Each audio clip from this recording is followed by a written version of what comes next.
一生勝つためのメンタルの作り方。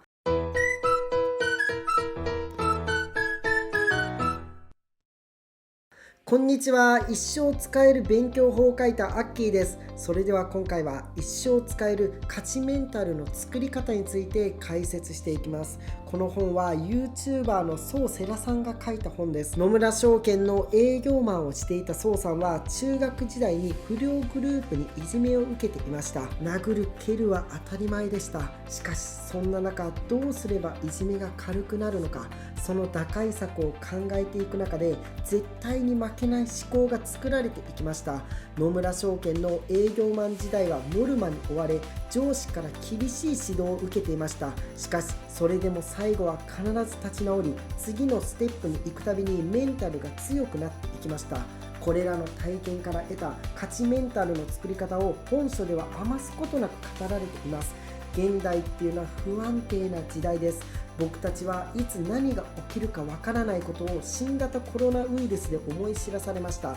人生の選択やビジネスにおいてもしんどいことは山ほどあります。仕事で迷ったり、仕事に落ち込んだり、自信をなくしたりしながら過ごしている人は多いです。そこで今回はどんな時でもブレずにいられる勝ちメンタルの作り方を解説していきます。どんな時代でもブレない心があれば格段に生きやすくなります。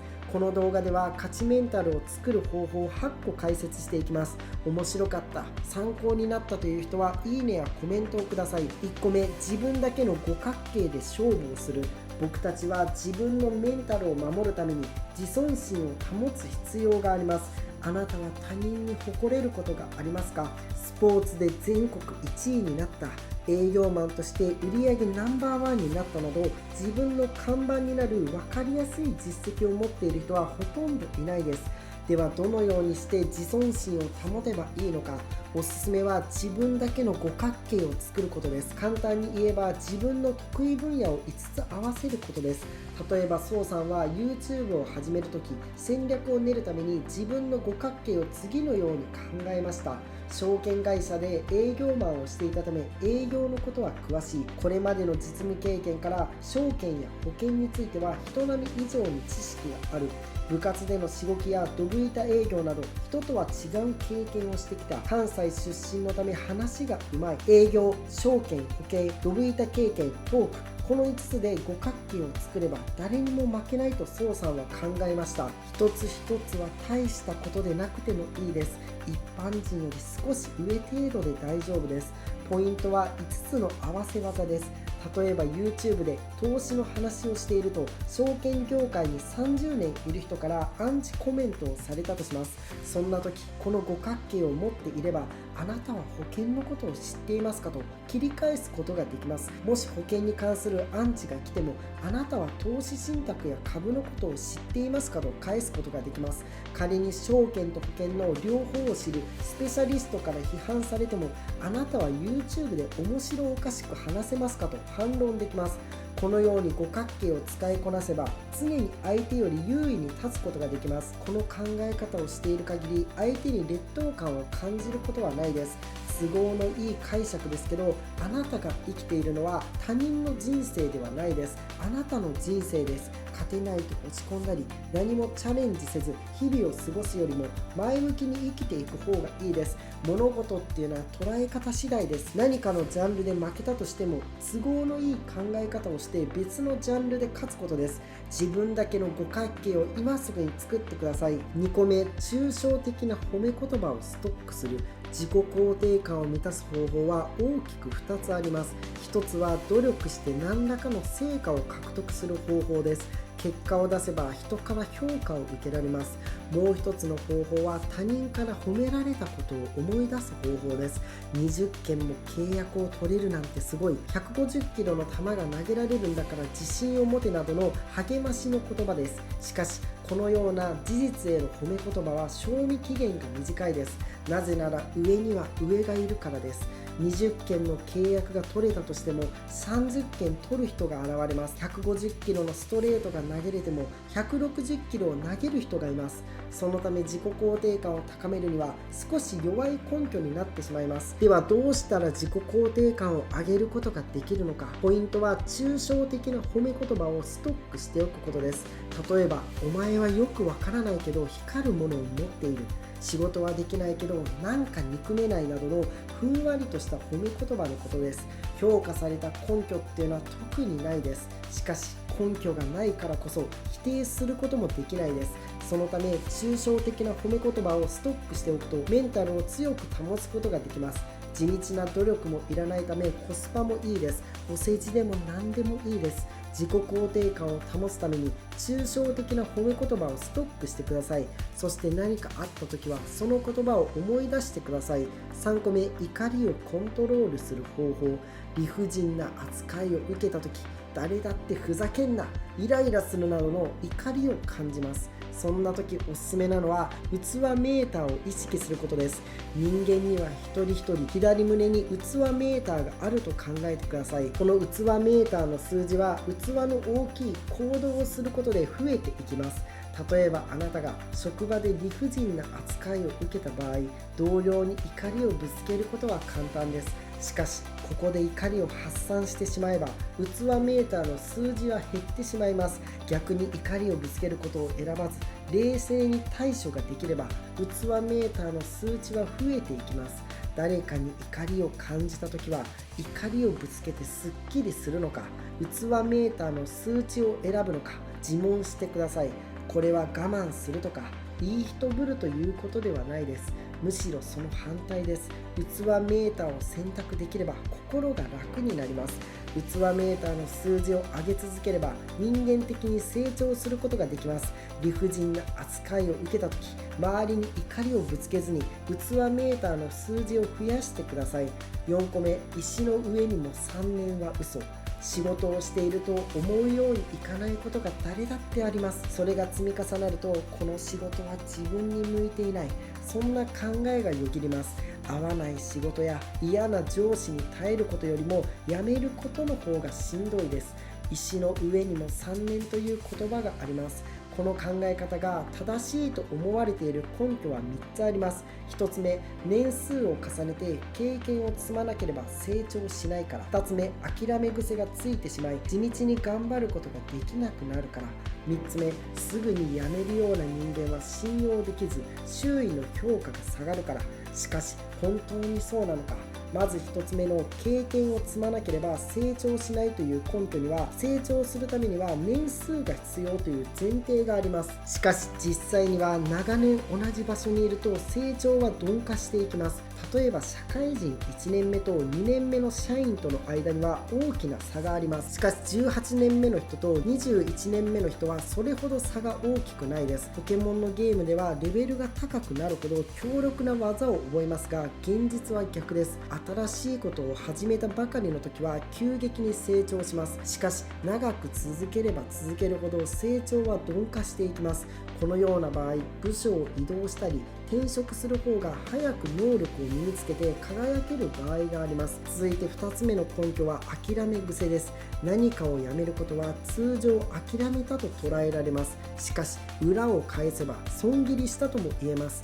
どちらが当てはまるかは状況次第です。また諦め癖がつくのがダメならしがみつき癖がつくのはいいのかという話にもなります。結局はその人の状況次第です。気にする必要はないです。大事なのは自分の判断を正当化できるように努力することです。最後は3つ目の根拠、周囲の評価です。まず理解しておくべきことは、周りの人の評価と実力は一致しないってことです。仮に1年で仕事を辞めたとしても、転職先が実力で勝負できるフィールドであれば、周りの評価なんか関係ないです。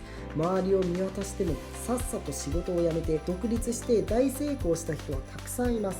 反対に大企業で10年以上働いた後に起業して苦しんでいる人もいます。勤続年数は関係ないです。以上の理由から石の上には3年という言葉に合理性はないです。仕事を辞めたければ辞めてもいいです。続けたければ続ければいいです。続いて5個目、自分の役割を理解する。成功する人には2種類います。個人で成功する人とチームで成功する人です。個人で成功できるかどうかはその人自身の営業力やお金を稼ぐ力で決まります。一方、チームを作って成功するためには重要なポイントが2つあります。1つ目はそれぞれの役割の理解です。チームや組織でも適材適所が大事です。僕の YouTube 動画の制作では役割を明確に分けています。本の解説を話すのは僕で、動画の編集は編集の方に任せています。お互いが相手の仕事に口を出すことはほとんどないです。なぜならお互いの役割をお互いが理解しているからです。そしてチームで成功するための重要なポイントの2つ目はメンバーをリスペクトすることです。チームで成功するためには自分の役割を理解するだけでなく、メンバーの役割も理解する必要があります。あなたにはあなたの役割があるため、メンバーの役割に口出ししてはいけないです。口出ししないためにはメンバーをリスペクトして仕事を任せる必要があります。まずは自分が得意なこと、やってはいけないことについてじっくりと考えてください。自分の役割を理解できたらメンバーをリスペクトしてお互いに協力してください。チームの力っていうのは個人の力よりも強いです。うまくチームメンバーを活用できるようになってください。6個目、ぶれない軸を持つ。自分にとってぶれない軸を持っていると、やるべきこととやってはいけないことの判断が明確になります。そして軸を基準に考えると、どんな結果に対しても自分自身で納得ができます。この本で宋さんが勧めているのは、かっこいいかダサいかを基準にすることです。例えばあなたが不良にいじめられていたとします。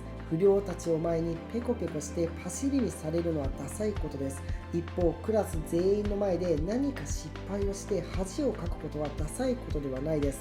この基準は人によります。重要なのは自分にとって何がかっこいいかの軸を持っておくことです。宋さんはいつも心に長澤まさみを持つようにしています。何か判断に悩んだ時、心にいる長澤まさみからどちらの選択をかっこいいと言ってくれるか、これを考えるそうです。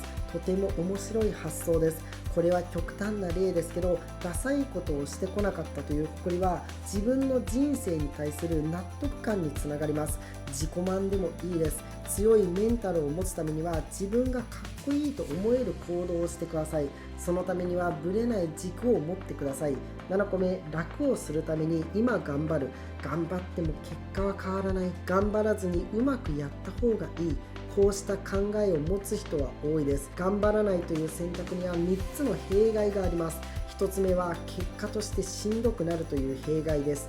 例えば頑張らなくても不自由ないからこれ以上仕事を頑張らない、そう考えていればそれ以降経験も能力もスキルも大して身につかなくなってしまいます。2つ目の弊害は権力を持つ人は頑張っている人を評価しがちってことです。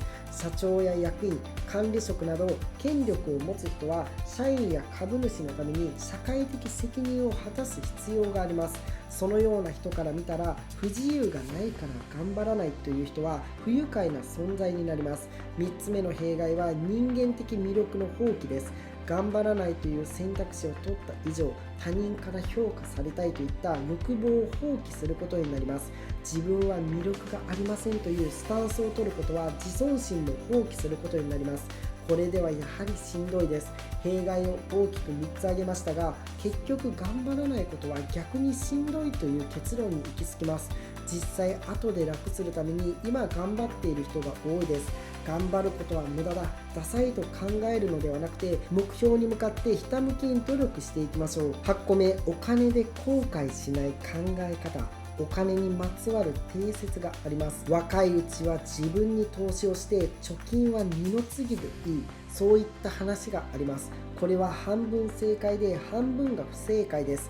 お金持ちの高齢者に会う機会が多かった宋さんによると、若い時にもっとお金をいっぱい使って楽しめばよかった、そう話す高齢者に一人も出会ったことがないそうです。つまりお金を余らせてしまって損していると感じる人はなかなかいないってことです。